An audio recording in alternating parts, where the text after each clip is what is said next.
our programming quite a lot, but that's another thing.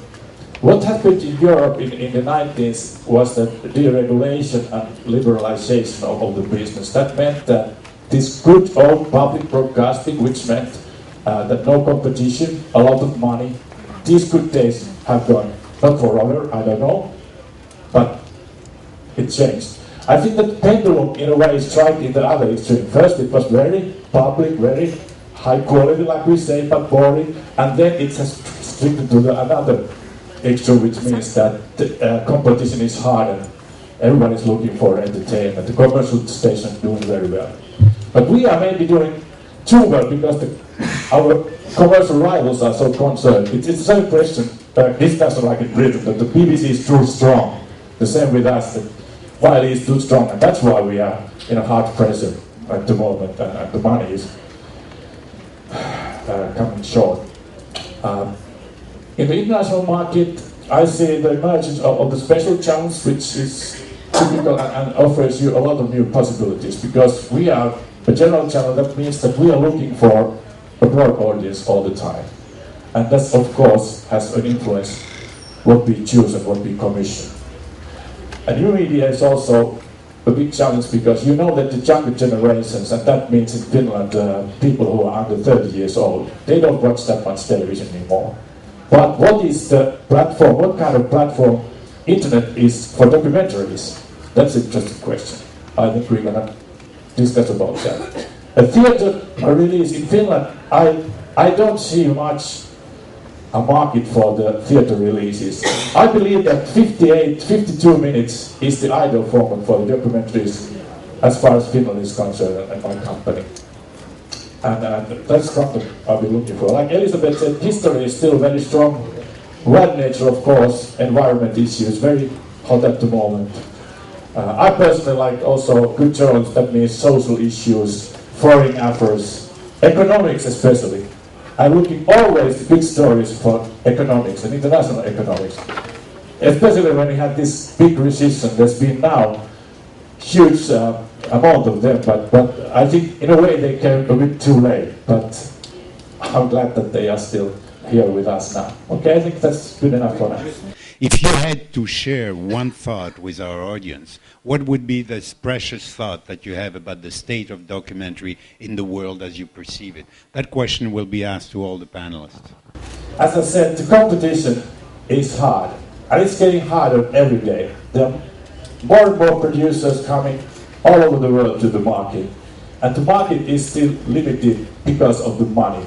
And so this is the trick. You have to face the very hard competition. You have to have good quality, but there's always market for good quality documentaries. For me, it's the combination of intellectual level and the heart, the feeling level as well, and there's always need a market for that. So far from, can we stay this mic on? So far what we're hearing, very competitive market, creativity is what leads everything, right? With two people. Craig, it's yours. Let me quickly introduce myself and the BBC, and then I'll do my Barack Obama impression for this State of the Union. My name is Greg Sonson. I'm a commissioning editor for Storyville, which is a strand on BBC 4, our digital channel. But I'm here to represent the whole of the BBC, and I'm delighted to be here. It's a real pleasure to be in Rio. The BBC is the British state public service broadcaster. We are an enormous organisation. We have, I think, 30,000 employees around the world. We have 7 television channels, and God knows how many radio channels, but an awful lot.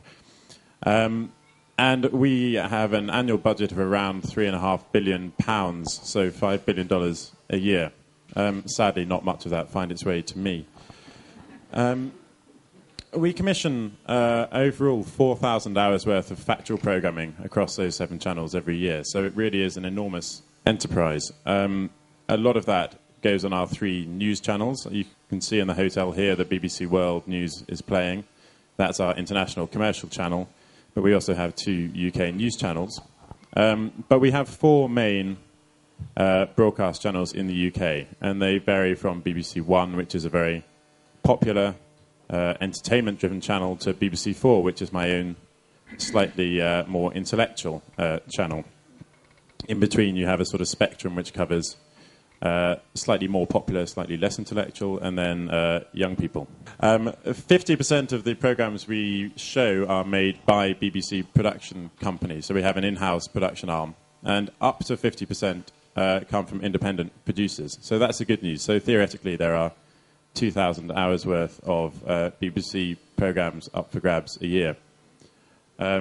Unfortunately, only 1 or 2% of that will go to the international market. The UK has an enormous production sector, I think second only to the US.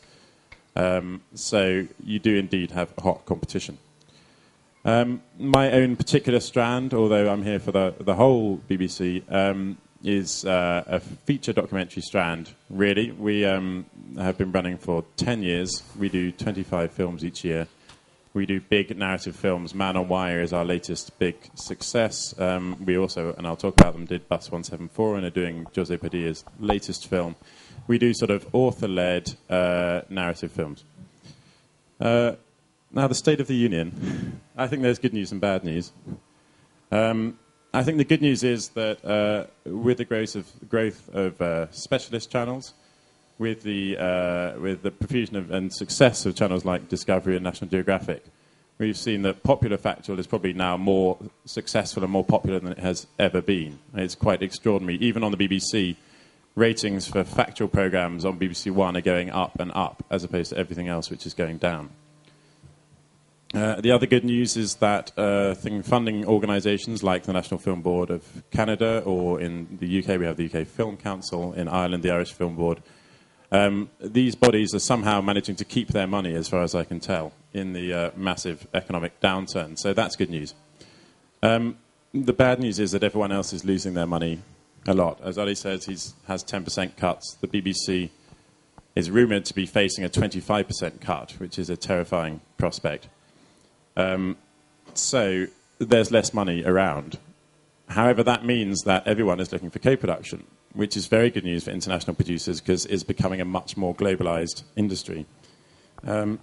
So the opportunities are suddenly emerging. Broadcasters who used to just make films in their own countries are now saying, right, I have to find some money from elsewhere. And that has a quid pro quo, which means they have to buy into other people's films, which is something that we've been doing at Storyville for 10 years, so we're very proud of ourselves for being ahead of the wave. So the opportunities are actually immense, but it is fantastically competitive. And I hope that over the next few days, I think you will be given a great idea of how you can get ahead in that industry, how you can find co-production partners in other countries, how you can internationalize your ideas so they work around the world, and therefore you can tap into this massive industry. Thank you very much. We'll move on